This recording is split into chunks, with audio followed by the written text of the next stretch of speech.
Yo, you know what you here for. You know what you came around to hear. So you know the procedure. Roll up your bleezies, get your drinks together, sit back, relax, and enjoy the story. Alright, so if y'all didn't sit there and catch last night's story about Jay Easy and Paul, go catch that story. But this is another Jay Easy and Paul story. I actually had something to do with this story this time.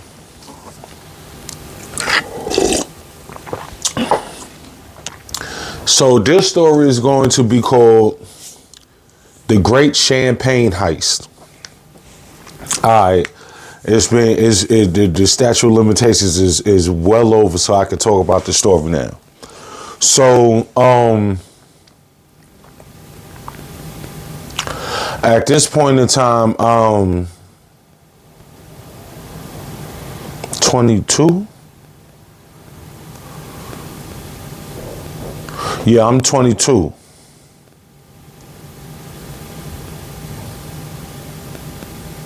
Yeah, so I'm 22. I had just sat there and moved back to Chesapeake because I was living in Portsmouth. Had just moved back to Chesapeake. Boom, I'm back at my grandmother's house now. Right? So I'm at my grandmother's house, and I get a job. Well, before I moved to my grandmother's house, I had already had this job, and I had moved to my grandmother's house like a month after I got this job. I was working at this shit called Associated Distributors, right? This is a Virginia story. I was working at this factory called Associated Distributors.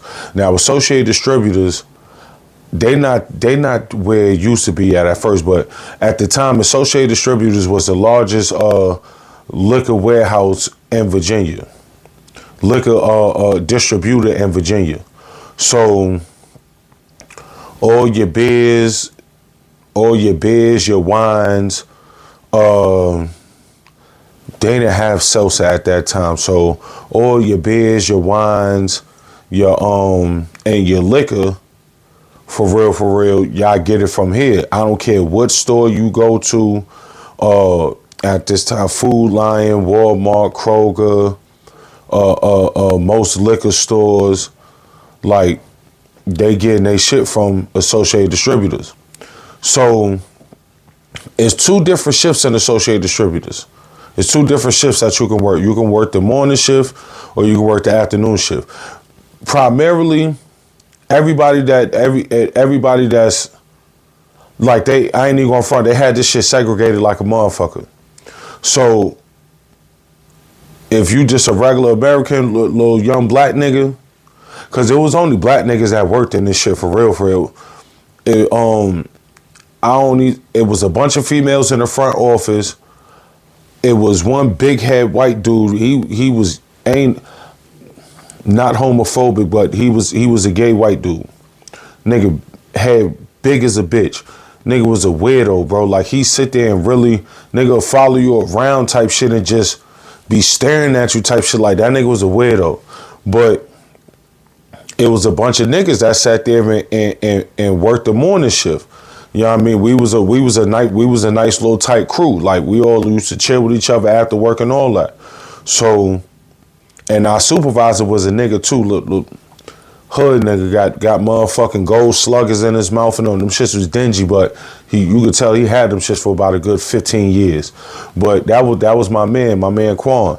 So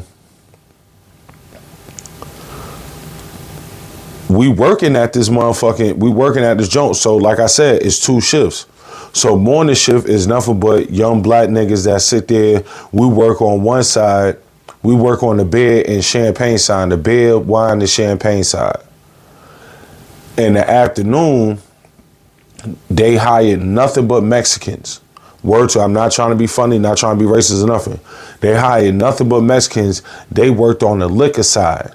Now, they the only ones that could sit there, like, all liquor orders, all hard liquor orders get picked in the afternoon.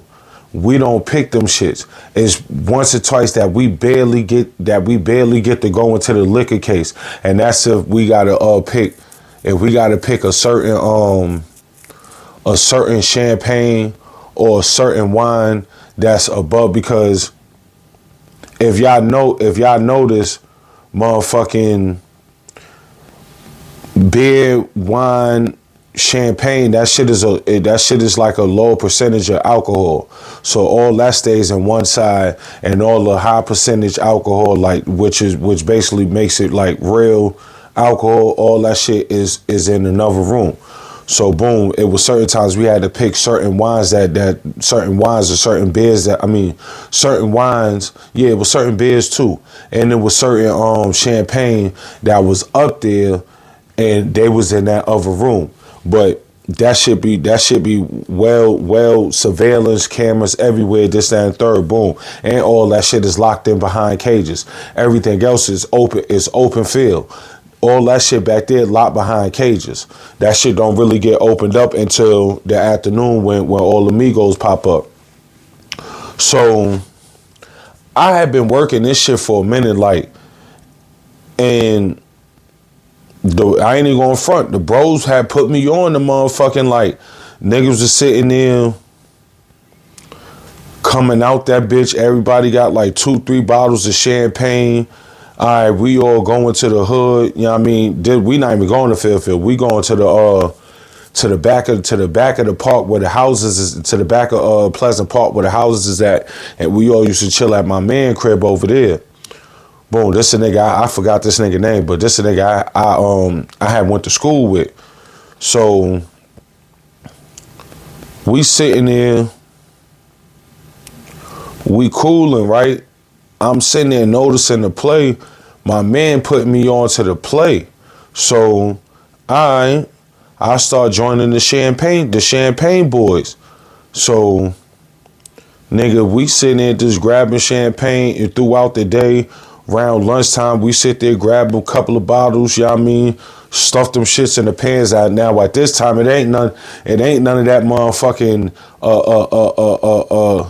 fitted jeans and shit like that. Nah, niggas is wearing baggy pants, baggy clothes. So boom, niggas stuff 2-3 bottles in your belt line, tuck them shits down with, like, nigga, they, you know what I mean? Walk right through that shit. Niggas ain't saying nothing. Get right in the car, throw them shits in the whistle, ain't boom. And mind you, at this time I had this when I had my Benz wagon. So boom, we straight. Nigga. So one day, like, we was doing this shit for months. One day, the nigga Quan come out of nowhere because somebody had dropped a case, right? And Quan was like, yo, look, check it out. When y'all drop cases, it's a open, what the fuck they call it? It's an open bay door right there. I'ma sit a pallet right there. Because mind you, this is around where, because the way that we had to do it is, all right, we pick whatever we gotta pick, this, that, and the third. Nigga, that shit might be 10 boxes. That shit might be 68 boxes. You know what I mean? You gotta stack them shits. You driving around on a cherry picker, which is basically a forklift. You got your wooden pallet, nigga. You driving around through basically just aisles of different wines and liquors and shit, and you picking orders for stores and shit. So now that you picking the orders, once you know what I mean, you stacking these shits up, you going up 6-7, you going up, not, I ain't gonna say 6-7 levels, you going up like 3-4 levels of this stack shit. You picking shit off the joint, boom. I gotta get 3 cases from here. I gotta go 4 aisles down and get 5 cases from a joint that's three levels up, this, that, and the third. So boom, this is what niggas is doing. Niggas say, yo, you drop a case, this, that, and the third. because all right, so where the dock door was at, right?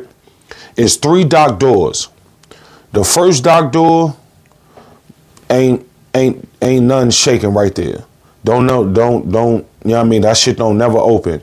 The second dock door, that shit open up from time to time, like when the shit is, when the warehouse wild hot. They'll open up that dock door, and they'll open up the regular dock door that we sit there and walk in and out through all day, whatever. Boom. The third dock door is blocked by, well, it's not really blocked, but that shit don't really open like that, but it do open.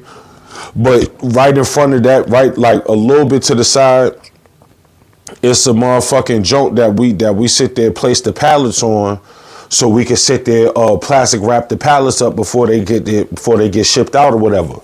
All right, so boom. So the nigga was like, "Yo, I'm gonna put a wooden pallet right here, and the nigga, this where you put broken cases at." So I'm like, "I bet."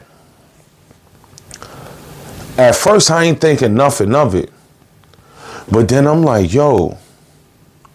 Like after 2 days of us sitting there doing that shit, and I'm like, "Bro, these pallets is just sitting here, and niggas ain't even moving these shits or nothing." Then after 2 days, they cleaned it off, but then they replaced the pallet. So I'm like, I bet. I said, "Oh, nigga, I'm about to get these niggas." So it's a Wednesday when I start devising my plan. Boom. I'm noticing, because first of all, this was the plan. I'm a fake drop some shit just so I can sit there and put some shit on the pallet. You feel me? So what my whole thing was, we didn't sat there and tried a lot of different champagnes from, like, nigga, we had the regular champagne on the regular aisles and shit, like Corbels and Montanellis and shit like that. And then we had a motherfucking, it was a cooler behind that shit with a whole bunch of expensive champagnes and shit. But them, yo, that just, a lot of that shit was fucking disgusting. So, especially that expensive shit. Like, niggas ain't talking about that Cristal and shit like that. Like, niggas is talking about some real different type of champagne, big Magnum bottles of some wild, disgusting shit. But them shit's $5,000, $10,000, $2,500, $1,500 for a regular bottle of champagne type shit. Boom. So I had started sitting there, like, I ain't like the Montanelli's rosé. I had started sitting there getting the Corbel Sweet Rosé. So I'm getting these shits, I'm drinking these shits, I'm like, damn, these shits is fire. Now, mind you, nigga, you can go to motherfucking Food Line and go get a bottle of Corbel Rosé for the Corbel Sweet Rosé for $13. All right, cool. So I'm 22 at the time. Not trying to be funny, but the majority of niggas that I chill with on a day-to-day basis is under the age of 21, so they can't even go buy liquor. Niggas is 18, 19, 20. They can't go buy liquor. It's certain niggas that's of age. You feel me? So I think at the time the youngest niggas that were chilling with us was Lil Marlon. I think he was like 18 at the time. So boom. All right, cool. I'm sitting there thinking to myself, nigga, it was a Wednesday night. I sat there and got me like 2-3 bottles of Corbel's Sweet Rosé. I'm sitting there Fairfield, we smoking, we popping the joints. I'm just sitting there drinking. I'm like, yo, I can sit there and I can get away with this shit. I just gotta sit there and find the right niggas that's gonna move at the right time, that don't got shit going on. All right, boom. So it's a Friday now. I already thought about the plan in my head, how I'm gonna do this shit. I just gotta sit there and get the right people on board. So it's a Friday. I'm about to go on lunch. Now, I done already sat there, set this bitch up. I done dropped like 2-3 cases of some wine, you know what I mean, throughout the morning shift. So boom, I didn't already place some shits on the whistling. Every time I place a bottle, every time I place a case of broken wine on that joint, I would put a case of Corbel's Rosé in this shit. Now, mind you, each case holds 24 bottles. I dropped 3 different cases. So when I broke 3 different wine cases, I sat there and made sure I had a Corbel's case on the whistling. So I end up getting 3 cases of Corbel's, 24 bottles a case. Y'all do that math. So it's about like 20 minutes, 30 minutes before my lunch break. Boom. I go out for a little smoke break, right? When I go out for a smoke break, I'm sitting in my car. I call Jay Easy. I'm like, yo, where you at? Yo, I'm at the crib. Where Paul at? Shit, Paul sitting right here. Put me on speakerphone. I say, yo, check this out. This what I need for y'all to do. I go to lunch at 12 o'clock. What I need for y'all to do is, I need for y'all 2 niggas to come pull up at my job. You need to turn in. Once you turn into the parking lot, you gonna turn right. No, you gonna turn left. You gonna drive straight through them gates. You gonna see an open dock door. It's gonna be 3 gold cases. Park right there. Put them 3 gold cases in your trunk and drive off. Just reverse up to the junk, put the 3 gold cases in the trunk and drive off. Everybody gonna be going out the parking lot. Now, mind you, check this out. At 12 o'clock, well, at 11:50, we all go to lunch. You feel me? They sit there, give everybody a 10-minute grace period to sit there and get it, but lunch is actually from 12 to 12:30. But they give us that 10-minute grace period. Everybody clears out. I'm talking about all the supervisors, this, that, and the third. Only people that be in there for real is the ladies that's in the office, because they getting they fucking food delivered to them. But everybody else that's in the warehouse, them niggas is peeling. So at 11:55, I'm walking out the big dock door. So I walk, I sit there and stand next, because I parked my car right in front of the job. Boom, as I'm walking to the car, I see the motherfucking DeVille driving down the street. They see me, I see them with the nice little, you know what I mean, nice little subtle joint. I just go, boom. Not too, you know what I mean, because I'm not on nobody camera. Like I'm facing the street. When they sitting there and see me, I'm walking to the car. I just sit there and point that way.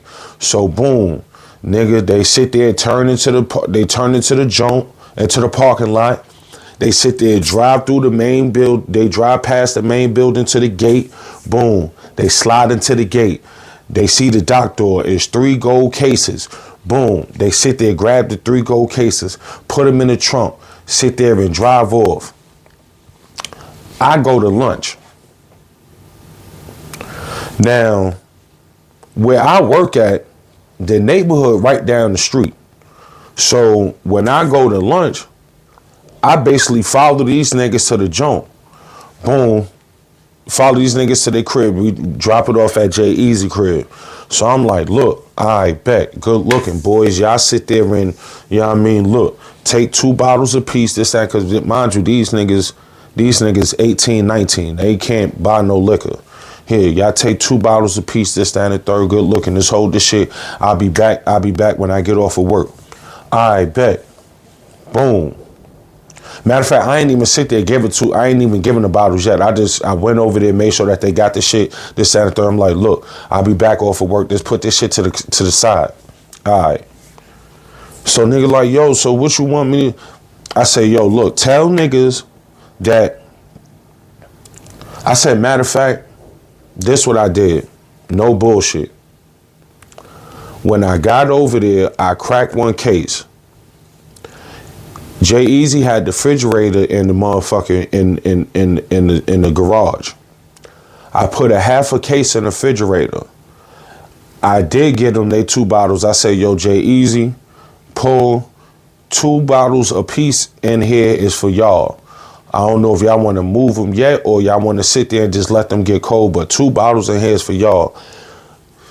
It's a Friday. I said, yo, Easy, pull, tell all your friends that can't go. Yo, we got $25 bottles of champagne. I gotta go back to work. I get off at 2 o'clock. I'll be back. Boom. Go back. Ain't nobody say nothing. Ain't nobody, you know what I mean? Go back to work. Boom. Finish out the rest of the day. Go to my grandmother's crib. Sit there, take me a shower, change my clothes. Boom.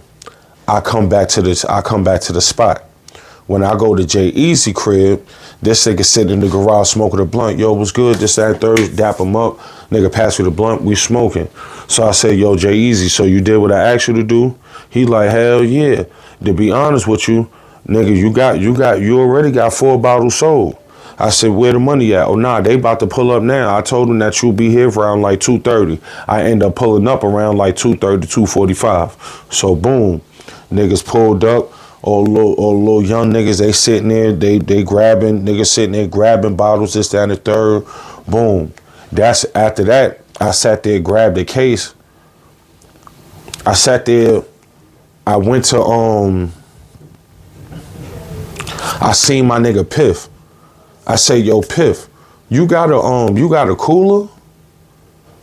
He actually said, yeah, shit, let's come me around to my baby mom's crib. So went around to his baby mom's crib. Boom, he washed out the cooler. I had put the shit in the back of the wagon. Sat there, went up the motherfucking BP. Just so happened, I'm like, yo, I need some ice for the cooler. The girl was sitting there filling up the ice machine inside the ice machine for the fountain drinks. So they fuck with me up there. They end up sitting there, boom, dumping wild ice in my cooler for free. Put that shit back in the whistle name in the trunk. Went back to Jay Easy crib. All the champagnes that was in the refrigerator, put them shits in the cooler and put them other joints into the refrigerator. Boom, I left all the cases there. I already know how many joints is there.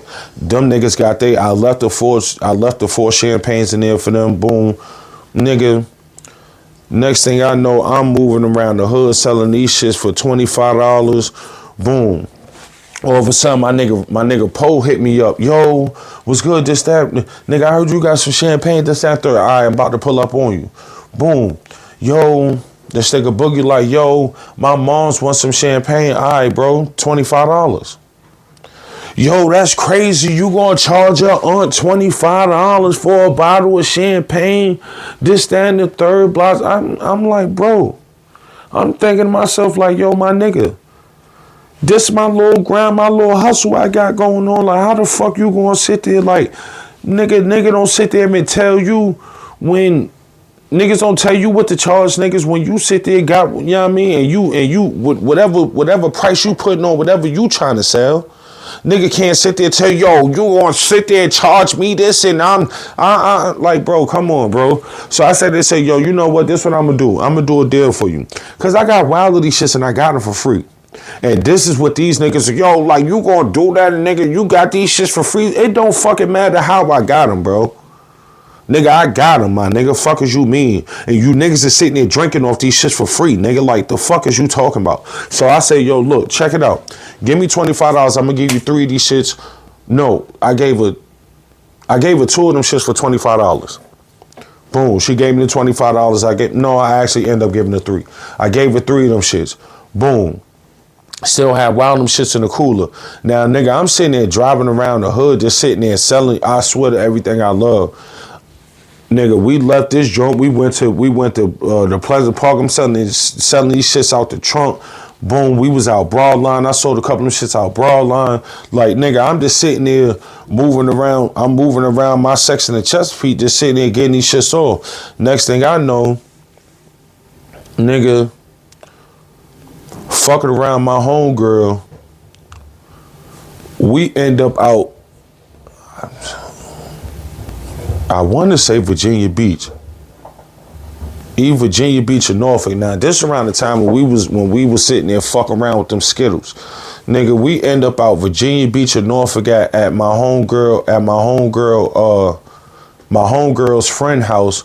Little white girl, we sitting in this bitch, everybody geeked up off of Blue Dolphins, smoked out, and niggas got 2-3 bottles of champagne, like not even 2-3 bottles. At this point, I just cashed my check, boom. I done sold Wild Jones, that first case, I done sold Wild Jones over that, so I got that bread in my pocket. You know what I mean? I already had some bud. Nigga, my gas tank filled up. Boom. You know what I mean? I'm good. Like, nigga, I'm all for the weekend, my nigga. Like, I'm shaking and baking. Plus, I got 2 other cases of free money. So I'm like, nigga, I'm straight, my nigga. And I ain't even run through the first 24 of this first case. I still got shit in the refrigerator. Like, bro, what's to the point where, nigga, we sitting in this bitch smacked. I'm talking about smackety smacked. Nigga, leave these shits. Boom. The next day, I sit there, pull up the J-Eazy. Nigga, J-Eazy passed me like $250. Nigga done sold a couple of them shits, passed me like $250. I'm like, I bet. Gave that nigga another 2-3 bottles. Like, nigga, here, nigga, I know you be having a little pretty joints here. Now you got some shit to entertain with. Nigga say, yo, you my man for that. But nah, that was the Great Champagne Heist, B. That was another good J-Eazy and Paul story. If it wasn't for them 2 niggas, I couldn't have pulled it off. You know what I mean? Because there was no way I could get them shits in my car. So if it wasn't for them 2 niggas, I couldn't have pulled it off. Now that's when them niggas was as thick as thieves. You feel me? But shit. Until the next time.